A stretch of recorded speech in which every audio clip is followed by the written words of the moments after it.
And we've been hearing a lot of thoughts around that. And let's hear from our panelists. They'll be talking on the emerging global experiments and innovations that their individual institutions have been doing. And I would like to call upon stage Managing Editor of Let's Technomedia, Mr. Raghav Mittal, to kindly join us here. And he would be moderating this session. So let's welcome Raghav Mittal. And I would like to also call upon the speakers for this panel. Professor Yousef Al-Assaf, President of Rochester Institute of Technology, Dubai. Do we have you here, sir? Professor Yousef, yes. And Dr. Sarita Sahini, President and CEO of the College of Fashion and Design, Dubai. Mr. Denis, I'm sorry, it's D-E-N-I-S, it's Denis, I believe. Denis Ravizza, Founder, CEO, Managing Director of ESMOD International, Dubai. I'm sorry if I got your name wrong. Okay, cool. Nisrine Abiad, Director of University St. Joseph, Dubai. And Professor Ranendra and Saha, Director of BITS Pilani, Dubai Campus, UAE. All right, so that's the entire panel, and Raghav, all yours. Cheers.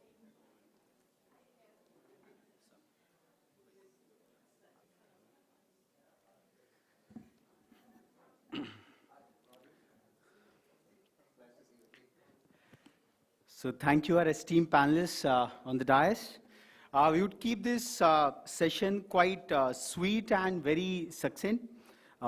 We would like all these eminent dignitaries to put up their wisdom droplets. They would have come prepared with their elaborate presentations, but it's like a rapid fire kind of a round. We have certain questions or queries from World Education Summit Secretariat, like what are the interdisciplinary learnings, what are the views of Rochester Institute of Technology, Dubai, pertaining to interdisciplinary learning and how they are pursuing it forward. So we'll keep it in such a very rapid fire format so that we can wrap it up in time in the next 40 minutes we have got. And we will also keep a couple of questions to make it more interactive.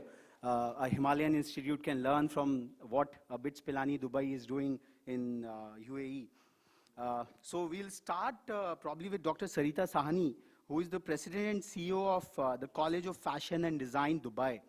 Ma'am, the specific question I would like to put forward to you is, what are your views about invocation of science and technology in the erstwhile fields of arts and humanities?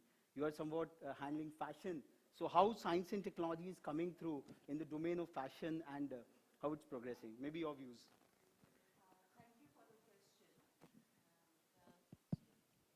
Thank you for the question. It's a very valid question, and I think it's just last week we were having a visit from the external review team, and we were talking about the curriculum. What should the curriculum be? It's a bachelor's degree program for 4 years later on, and talking about fashion, which changes overnight. Should it be structured? Should it be open-ended? Should it be science-oriented? Or should it be an art? So all these questions were raised over, and what is the answer? The answer which we tried to work out was to have a mixture of both sciences and arts. Because any science, when it comes to human fulfillment or it reaches to the human beings, becomes an art. Because each individual has to be handled in a different way. Like I was listening to Dr. Anthony in the morning, one size does not fit all. Same way, education also is something where one size does not fit all. It has to be blended with both of the sciences and arts disciplines, and that is what we term as innovation and experimentation. Take something from one discipline, mix it with the other discipline, generate a new idea, test it, and then learn from that. So we are at that stage which we call as the transformation age, where we have to generate a balance between the two. It should not get too much of the sciences, which becomes, I feel, too theoretical and intensive, and for certain people, not very palatable. Whereas for arts, yes, for generations, I think decades together, Arts have been keeping themselves in a secluded area. They didn't want to mix with sciences, or sciences didn't want to mix with arts. And so what happened? It's the technology which comes in, the E factor, one word, one letter E, brings the two together, sciences and arts. Both can't do without each other. Both have to move in hand to reach ahead and provide, you can say, conclusive, holistic education for the learner of today or 21st century. Thanks a lot, ma'am. I think quite a pointed, precise, and penetrative viewpoint. I would move on to Mr. Denis Ravizza, who is the founder and CEO of ESMOD International Dubai. Maybe he would like to take on further the viewpoint what Madam Sahani has put up. And I would say I have different views on this subject, and you may be able to understand why. ESMOD is the oldest fashion institute in the world and the only network of fashion institution worldwide as well. It was founded in 1841 by the personal tailor of Napoleon and the Empress Eugénie. Why did he decide to start the very first fashion school? Simply because he was in need of skilled employees, and he could not find skilled employees anywhere. So he said to himself, well, I'll start up a school. And now back to fashion, garments. This is what we're talking about. We're not talking about science. We're not talking about IT. Although in today's world, we do need equipment for the mass market and the ready-to-wear industry, which we don't in couture and haute couture. Anyone knows what is the difference between ready-to-wear and haute couture? Raise your hand if you know. All right. Ready-to-wear is mostly, sorry?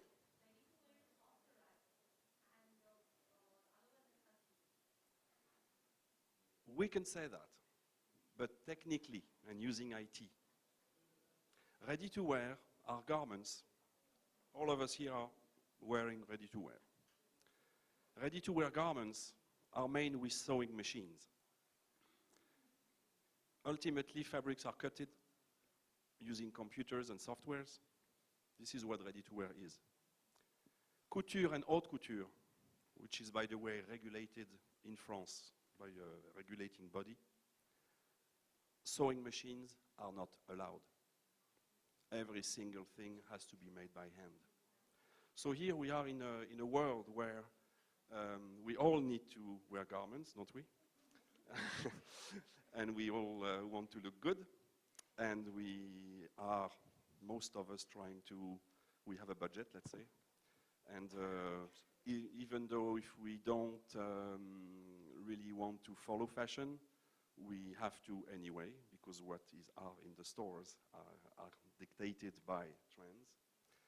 But ultimately, where do we put IT and technology into garments and into fashion? In my opinion, and in the way we do things at ESMOD, I'm not interested. I'm more interested in collaborating, for example, with experts in technology and IT, and to creatively brainstorm and see how we can integrate technology into garments. For example, with Massachusetts Institute of Technology.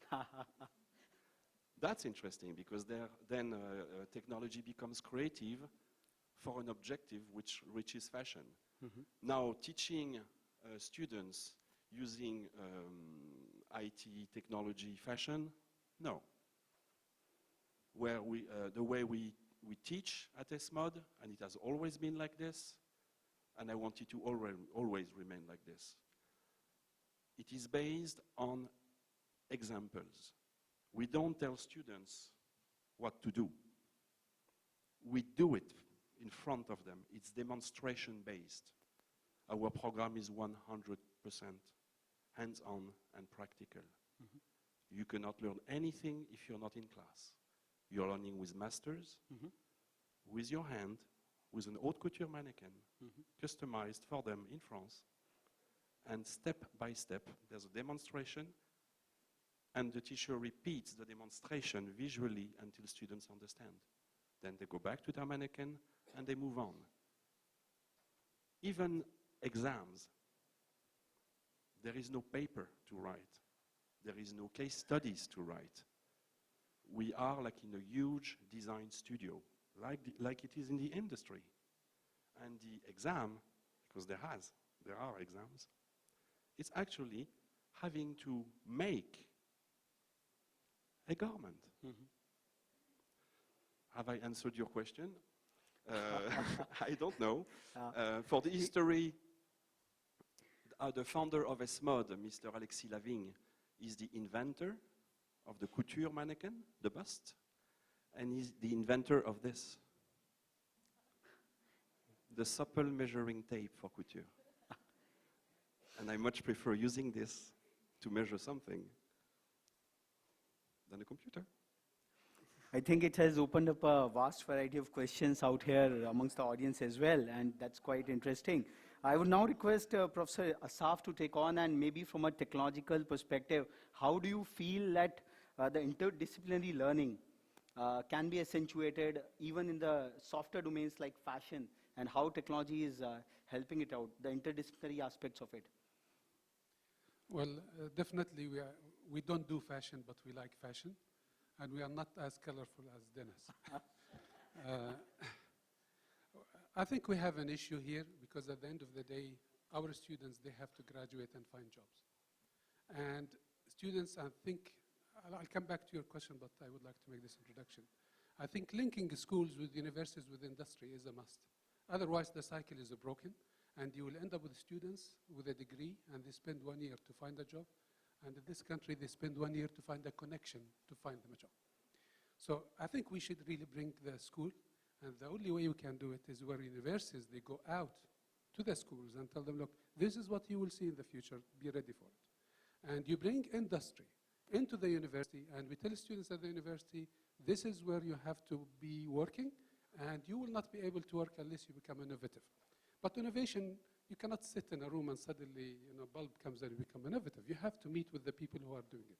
So at Dubai Silicon Oasis, we have 800 international companies. Think about GE, Intel, Schneider, all these companies, they are there. The university is there. And we tell our students, you have to spend 1 year in your internship with these companies before you graduate. You will not be able to graduate unless you spend that 1 year completely with Intel.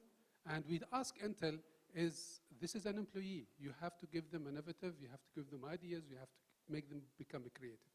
Now, coming back to answer your question, by doing this, if we can get those fashion schools or fashion industry into the university, students now, they will become creative. Maybe one day, as a technology, if I touch Denis like this, the whole ID, his, for example, business card will come automatically into my mobile.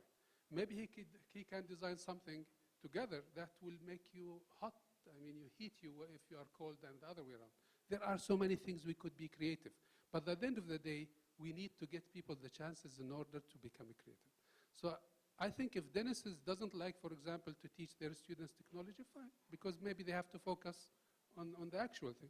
But at the end of the day, we can really integrate with each other. At the end of the day, as a customer, we give you a product, regardless of who brought it. Definitely, it's doing fine. So I think as educators, we have to realize that we are talking about our kids, and those kids, they cannot sit at home when they finish. Maybe they do what they love, fine, but we have to find them jobs. These big companies, when we brought our IT from New York to here, we're not for profit at the end of the day. We said, look, we have to create this culture of innovation and build a generation of our kids living in this country like in the States, but we have to do it here. So we cannot keep importing solutions. We have to create solutions. And it is the first time in the history where a program developed in Dubai, and it became a program in New York offered in America, which is a master's degree in smart cities. Was designed because Sheikh Mohammed wanted Dubai to become a smarter city. RIT said, we are going to do a master degree in smart city for those people to build the smart city, and they understand what is a smart city. It's a science. But we need to make it an American degree because this is what we offer to the students. It's an American degree. So New York adopted it. They made it a degree, and now it is actually a degree in Rochester, but we offer it here, and we have our American students or students studying in America coming and sitting with students here to learn from this part of the world. This will build the confidence that we can contribute to the world, not just only receive. And if we can instill this in our kids, definitely we are going in the right direction. So science and technology, they have to integrate, but they don't have really to impose one of them on the other. Fair enough. What sir has probably suggested that science and technology has to be given life, and that's where humanities and arts do come in. We move on to the next segment of this special panel. We have with us Ms. Nisrine Abiad, who is the director of University St. Joseph, Dubai. They do undertake programs in law, in Arabic. So my question would be, what about learning in local languages? The law education in Arabic probably is something which they are pursuing. That how much language affects the comprehension of the kids or the students or the learners, and how it helps the society at large. Experiences from her escapades. Thank you, Mr. the Chair. Yes, indeed, actually, during those 7 minutes given to me, I would like to share with you a few thoughts about how program should learn from the environment where it develops. Transnational education, mother campuses, opening in Dubai, branch campuses, through the prism of our modest experience, I have a few things to say. What is transnational education? Transnational education, the definitions may vary a lot, but there is a common denominator about it. And it is that there is always a program which crosses the border, and not the student who would cross the border. It's either the program who would cross the border, the higher education provider who would cross the border, and not the students. Well, as such, the transnational education might be seen as a model whereby a higher education provider communicates its knowledge, communicates its teaching method to the host country, to students in host country. A lot is said about the impact of transnational education on host countries. But what about the impact of transnational education on the higher education provider itself? What about the impact of transnational education on the program being taught itself? I can say that education provider and the program learn from the environment where they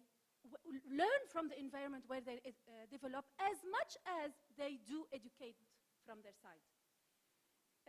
What happened with St. Joseph University, a very short historical background.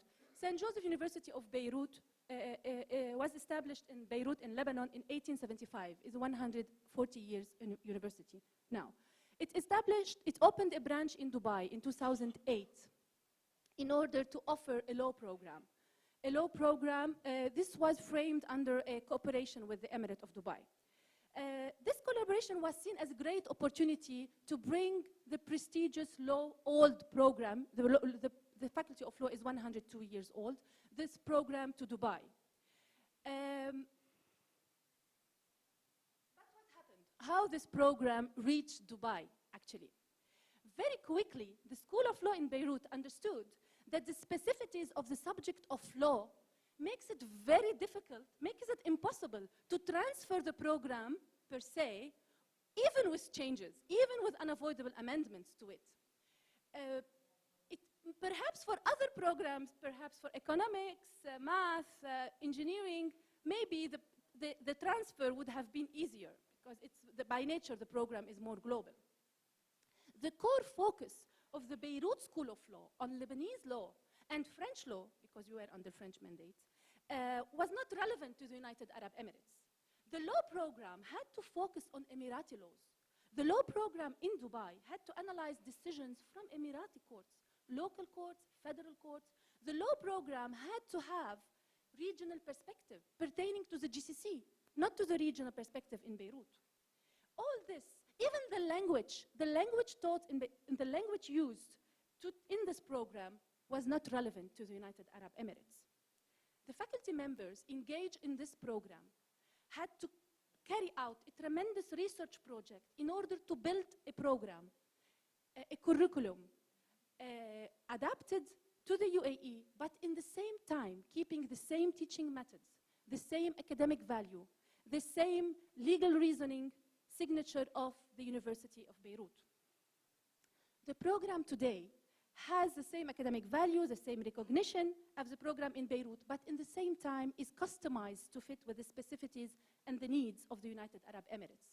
To give you a few examples, the fact that Dubai is a financial hub make it necessary to integrate in the law program a few courses such as money, financial market, money and banking, economics, math, which is not relevant necessarily to Beirut.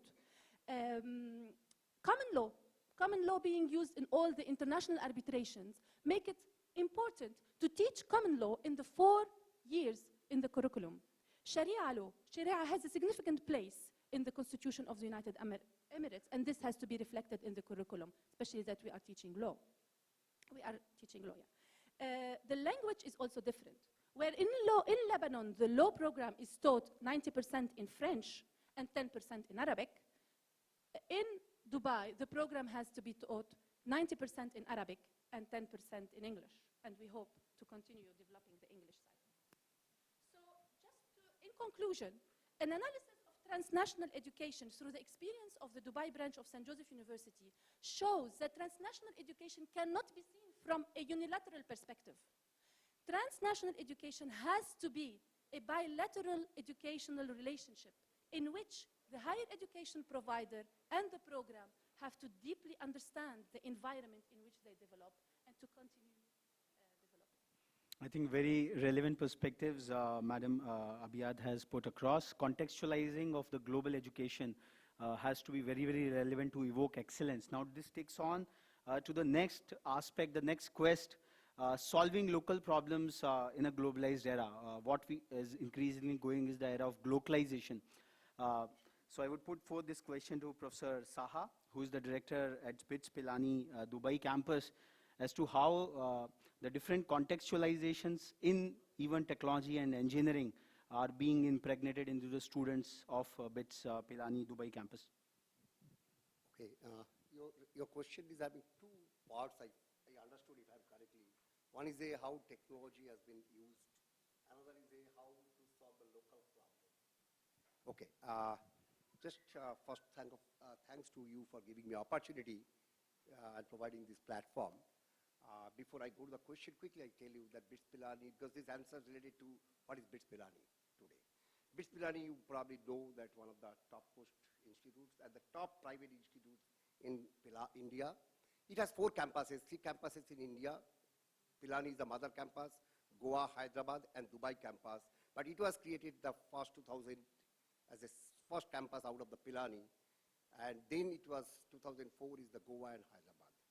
We have total more than 12,000 students on campus in these 4 campuses. But we have 22,000 students sponsored by different companies and doing our graduate program, degree program, postgraduate, where they are working in their place, but BITS Pilani is running the program by using the technology. Now we can understand that 22,000 students working in different places, then 12,000 students across the 4 campuses, teaching such large number of students is not easy. So technology is widely used for this teaching purpose. What are these technologies which are used? Because one important point BITS Pilani follows that what is the title of this thing, that human fulfillment. But BITS Pilani goes one step further, is the economic development of the students, of the family, and the society. Because education cannot be delinked from the economic development. That's why placement is a very, very important aspect of BITS Pilani also. Now coming to the technology, yes, BITS Pilani started using technology because it realized long back that technology has to be. 2 important challenges I put it for any academic institutes, even school level also. Several problems are there, but 2 are very, very important. I think all the leaders will agree. Getting quality faculty is a big challenge today to get quality faculty. Second aspect is to attract and hold the students in the classroom. Today, every information is available on the internet, unless my classroom is going to be interesting or tech-savvy, why the students, we can read it from the website. If I just go and speak 10, 50 minutes or put the PPT full of material, why he can go and get it in the website also. That is the reason that technology is very, very important. We collaborated with edX, which you might have heard, the MOOC, massive online, open online courseware. Because we felt that teaching some large number of people, it is very, very important. We are the second institute after IIT Bombay, which is collaborated with edX and using the edX platform. But we are not only using them, we are also creating the platform called Spook, Small Personal Online Courseware, where our teachers develop the courseware. I can give you two names which are used for across the campuses teaching the course, which is computer programming is a one compulsory course, and there's a microprocessor interface the course, where the teachers have created the courseware. This is used by the flipped classroom method or flipped classroom method. Normal classroom process is that I teach in the class, then students go and study it. Here it is opposite.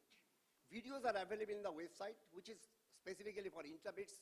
So students across the 4 campuses register the course, and they read or study the video material first, then come to the classroom, which is a small number of classrooms, where tutorial classroom we say, where the teacher discuss what is the student studying.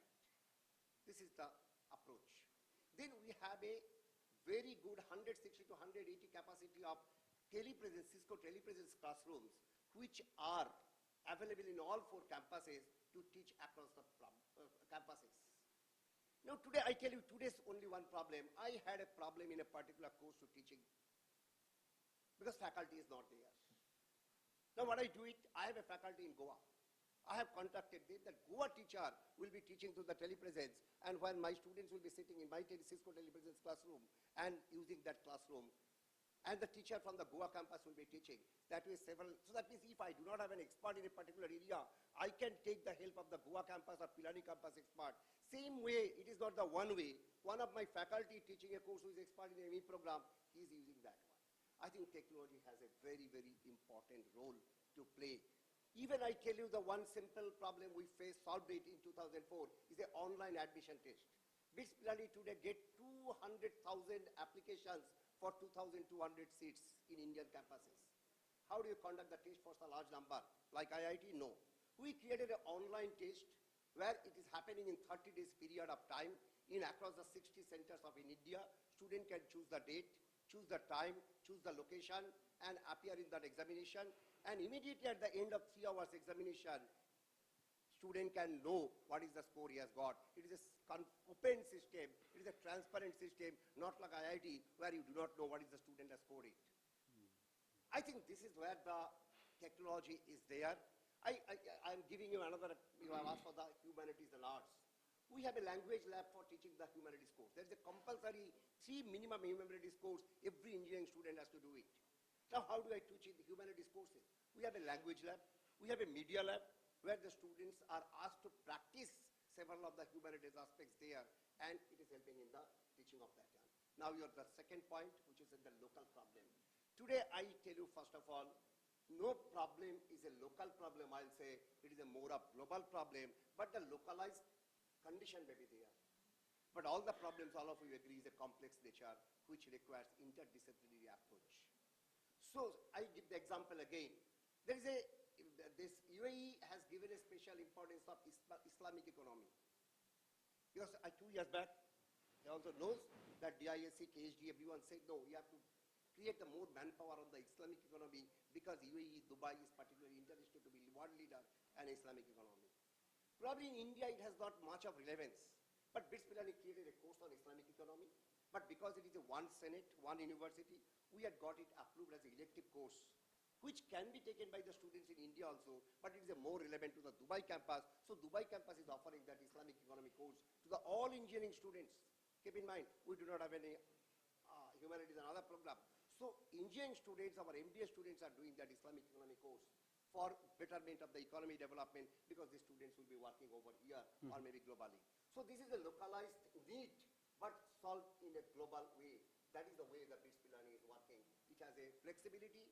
If it wants to bring a course, it takes only 1 month to get the course done, not like another university. Thanks a lot, sir. I think very insightful exhortation. I would open up the session for some questions. Maybe in this context of interdisciplinary learnings, we have people from technology, from fashion, from law, and obviously localized technological institutions. So maybe a couple of questions we can invite from the panelists. Maybe Madam Kaul would like to ask.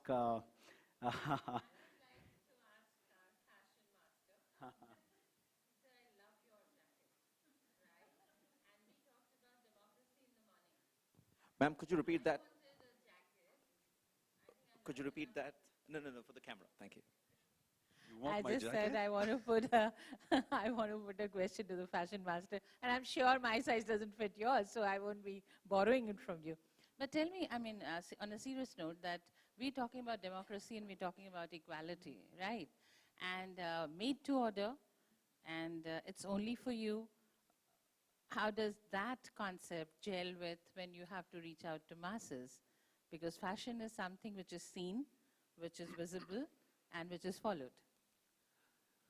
I will tell you a story. Please do. But at the end of that, you tell me how do I get the jacket. Yes. How do you think people were making garments before the invention of the sewing machine? Handmade, yeah. And what happened when the sewing machine actually came up to life? Every single person who was able to either have access to a sewing machine or to purchase one suddenly started to make their own garment. And before that, there were no industrialization of garment making. So before, everything was bespoke. Everything was handmade. And even though what was the garments that were made before were not particularly fashionable, because fashion was not a word that people were using. They were actually making garments for a particular purpose, either to work or to have tea with their friends when their husband was rich and managing factories and ladies didn't have So to. no fashion for us. Hmm? No fashion for us now. No, of course there is. Of course. But to answer your question, how can the masses have access to a particular bespoke garment Particular design. and particular design? Yeah, Well, it's quite simple, by the way. You need to have at least a sewing machine, and you need to know how to construct and make a garment. And that anybody can learn. Anybody can make a garment. You simply have to learn how to do it. But you definitely do not learn how to make garments online through Yes, a website. No. I agree there. Hmm? But the design. Sorry? If you YouTube, well, give. No, if you YouTube, sure, you'll find plenty of demonstration on how to make particular garments on YouTube. Give it a try, madam. Give it a try, please. No, then, I agree Then with you'll you. come to me and you'll So- cry for help. True. Yeah. You know, we are wearing garments. We are teaching how to make garments. And in order to teach students how to make garments and to be able to make any garments which they can think about and draw, you have to manually experience that. What are garments? This is fabric, this is textile. A textile has a feel. You cannot use any textile to do anything, to do everything. There's a textile which is appropriate for something, others which are not. How many of you have experienced in your respective countries and or here in the Middle East? Oh, I like this jacket, I like this shirt or this dress, I'll go to a tailor. Hello, tailor, here is this garment, can you please make the same for me? Or here is a photo, can you make that? How many of you have been 100% satisfied when you went back to the tailor to get the garment back? Why? It never fitted. The measurements was not correct. It was not exactly what you wanted visually. There was always something that actually didn't work. And how painful was it for you to explain to the tailor what to do to make it actually exactly what you wanted? maybe we can take one more supplementary from participant Yes. here. Ma'am, please you Yes. introduce yourself, so that will be. Yeah. Hi, I'm Lakshmi Kumar from the Orchid School, Pune. I think all of you have very beautifully exemplified that it's not an either-or paradigm. I think technology is more like an enabler, but I think you need to have your fundamentals of science, art, language, and aesthetics as a reserve on which you build with the technology rather than using technology as a drive force. So, you know, I like the way she said that you need to have your science and art in place, and you said, no, you need to have your creativity in place, and then you said, no, you know, the language is such a crucial central point. I think really very beautifully exemplified the multidisciplinary that we have been talking about last 2 days. I think our Thank session you. has been so beautifully summed up by one of the wonderful participants out there. I thank you all. We have just wrapped up this session well in time. 1 minute before that, I would request the presentation of the mementos to our eminent panelists. Can you just bring it in? Yeah. So, I'd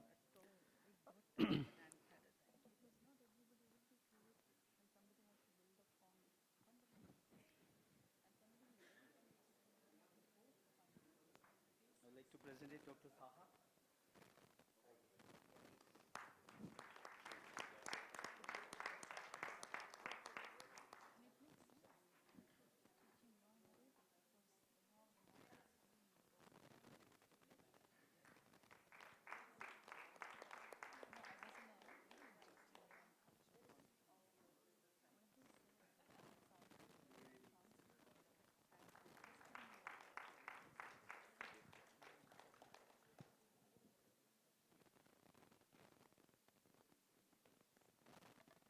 Sir, would like to present.